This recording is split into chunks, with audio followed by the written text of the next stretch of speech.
Good morning. आज day 1 है और हम आज कंडीशनिंग के बारे में पढ़ेंगे। कंडीशनिंग एक तरीके से सीखना है, मतलब आप कुछ भी अगर सीख रहे हो तो वो आपकी कंडीशनिंग आप कर रहे हो।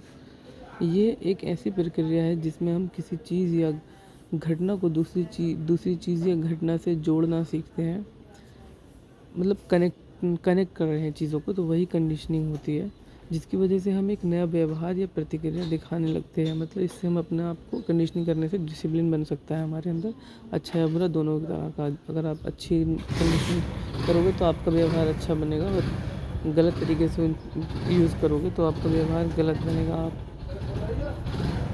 और कंडीशनिंग के दो मुख्य प्रकार हैं जिन्हें आसान शब्दों में समझा जा सकता है। नंबर 1, क्लासिकल कंडीशनिंग, जोड़ना सीखना। इसको ऐसे समझो कि आप दो चीज़ों को आपस में जोड़ना सीख जाते हैं। जब एक छोटी चीज़ होती है तो आपको पता चल जाता है कि दूसरी चीज़ भी होने वाली है। एक आसान उदाहरण सोचिए, आपके सामने एक कटोरा नींबू लेमन रखा है। जैसे ही आप नींबू को देखते हैं आपके मुंह में पानी आ जाता है, यानी लार आना। यह एक स्वाभाविक प्रतिक्रिया है। अब आप हर बार जब नींबू देखते हैं उसके साथ साथ आप एक ख़ास गाना बजाते हैं। जब आप इस प्रक्रिया को कंटिन्यू करोगे तो कुछ दिन के बाद सिर्फ वो गाना बजाते हैं और देखेंगे कि आपके मुंह में तब भी पानी आ जाता है। यहाँ आपने नींबू और गाने को आपस में जोड़ना सीख लिया, और गाने ने भी वही प्रतिक्रिया दी जो नींबू ने दी थी।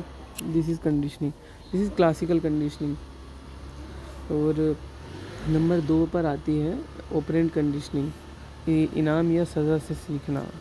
इसको ऐसे समझो कि आप अपने किए हुए काम के नतीजों से सीखते हैं। अगर किसी काम का नतीजा अच्छा होता है तो आप उस काम को दोबारा करते हैं, अगर बुरा होता है तो आप उस काम को दोबारा नहीं करते। एक आसान उदाहरण, आपके पास एक डॉगी है, आप उसे बैठो सिट बोलते हैं। जब वो बैठ जाता है तो आप उसे एक बिस्किट देते हैं। बिस्किट एक इनाम है। इस नाम की वजह से डॉगी जल्दी सीख जाता है कि बैठने से बिस्किट मिलता है। समझ में आया कि ये मतलब ये हुआ कि डॉगी को बोलो सिट, लेकिन उसने कनेक्टिविटी करी है कि बैठने से बिस्किट मिलेगा। आप उसे पहले बिठाया, उसे हमने बिस्कुट दिया और हमने उसको बार बार यही चीज़ कंडीशनिंग करी, तो वो इस तरह से जल्दी सीखेगा क्योंकि उसको इनाम में कुछ मिल रहा है, वो जल्दी बैठेगा। वो लालची है, ग्रीड के कॉन्सेप्ट में आ जाएगा। तो जब भी आप बैठो बोलोगे वो बैठ जाएगा ताकि उसे इनाम मिले। इसी तरह से सज़ा भी यही कंडीशनिंग है कि मतलब आपने कंडीशनिंग कर ली कि अगर मैं ये काम करूँगा तो मुझे सज़ा मिलेगी, तो आप वो काम नहीं करोगे, तो ये भी एक तरह की कंडीशनिंग है, इनाम या सज़ा। इस तरह क्लासिकल कंडीशनिंग में आप दो चीज़ों को जोड़ना सीखते हैं, जबकि ऑपरेंट कंडीशनिंग में आप अपने काम के नतीजों से सीखते हैं।